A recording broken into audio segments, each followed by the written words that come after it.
নমস্কার বন্ধুরা, চম্পাস কিচেনে সবাইকে স্বাগত জানাই। আজকের রেসিপি হচ্ছে নোনা ইলিশ দিয়ে কাঁঠালের বীজের তরকারি। খুব সহজেই রান্নাটা আমি কি করে করি চলো তার রেসিপিটা চটপট দেখে নেওয়া যাক। বর্ষাকালে গরম ভাতের সাথে এই তরকারিটা খেতে না জাস্ট অসাধারণ লাগে। সাথে রয়েছে খুব সহজে কাঁঠালের বীজের কালো খোসা ছাড়ানোর টিপস।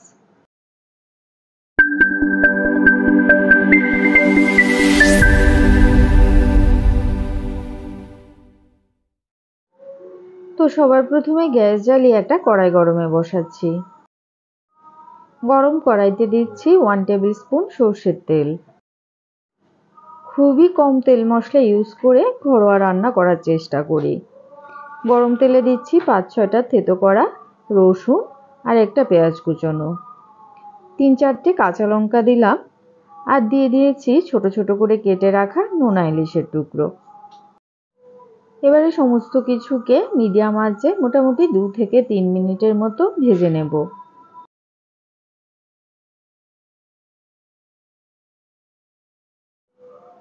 পেঁয়াজ ও রসুনের কাঁচা গন্ধ চলে গেছে, নোনা ইলিশের টুকরোগুলো সুন্দর লাল লাল করে ভাজা হয়ে গেছে। এবারে এর মধ্যে দিচ্ছি খোসা ছাড়িয়ে পাতলা পাতলা করে কেটে রাখা ধুন্দুল, যেটা শুটকি মাছের সাথে খেতে ভীষণই ভালো লাগে। ফোড়নের মশলার সাথে ধুন্দুলগুলোকেও একবার নাড়াচাড়া করে মিশিয়ে নিলাম। কাঁঠালের বীজকে 2 টুকরো করে কেটে সামান্য নুন দিয়ে প্রেসার কুকারে সিটি মেরে 4টা মোটামুটি সিটি মেরে সিদ্ধ করে নিয়েছি। তারপরে ঠান্ডা হওয়ার পরে হাতের সাহায্যে একটুখানি চাপ দিয়ে উপরের এই পাতলা খোসাটাকে ছাড়িয়ে নিয়েছি। হালকা হাতে চাপ দিলেই উপরের এই খয়েরি খোসাটা উঠে যায়। এবারে ধুন্দুলের সাথে কাঁঠালের বীজগুলোকেও বেশ ভালো করে একবার নাড়াচাড়া করে মিশিয়ে নিচ্ছি।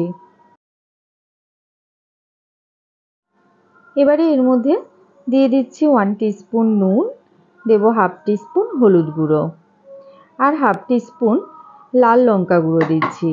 এটা কিন্তু অবশ্যই অপশনাল, কেউ ঝাল কম খেতে পছন্দ করলে সেক্ষেত্রে কাশ্মীরি লঙ্কা গুঁড়ো দিলেও চলবে। তবে কাঁঠালের বীজ তো একটুখানি মিষ্টি মিষ্টি হয়, তাই ঝালটা একটু বেশি দিলেই খেতে এটা বেশি ভালো লাগবে। নুন দেওয়ার সাথে সাথেই দেখো ধুন্দুল থেকে কিন্তু জল ছাড়তে শুরু হয়েছে। গ্যাসের আঁচটা লোতে করে এবারে এটাকে 10 মিনিটের জন্য ঢেকে দিলাম। 10 মিনিট ঢেকে সেদ্ধ করার পরে ধুন্দুল থেকে বেশ খানিকটা জল বেরিয়েছে। এই জলেই কিন্তু সম্পূর্ণ রান্না হয়ে যাবে। আর কাঁঠালের বীজগুলোকে যেহেতু আমি আগে থেকেই প্রেসার কুকারে ভালোভাবে সেদ্ধ করে নিয়েছি, তাই এগুলো তো আর সেদ্ধ হওয়ার কোনো ব্যাপার নেই, জাস্ট এর ভেতরে একটুখানি মশলা ঢুকবে। খুন্তির সাহায্যে একটুখানি চেপে চেপে কয়েকটা কাঁঠালের বীজকে গলিয়ে দিচ্ছি, এতে করে ঝোলটা তাড়াতাড়ি ঘন হয়ে যাবে। গ্যাসের আঁচ লোতেই রয়েছে। লো ফ্লেমে এটাকে আরও 5 মিনিটের জন্য ঢেকে দিলাম।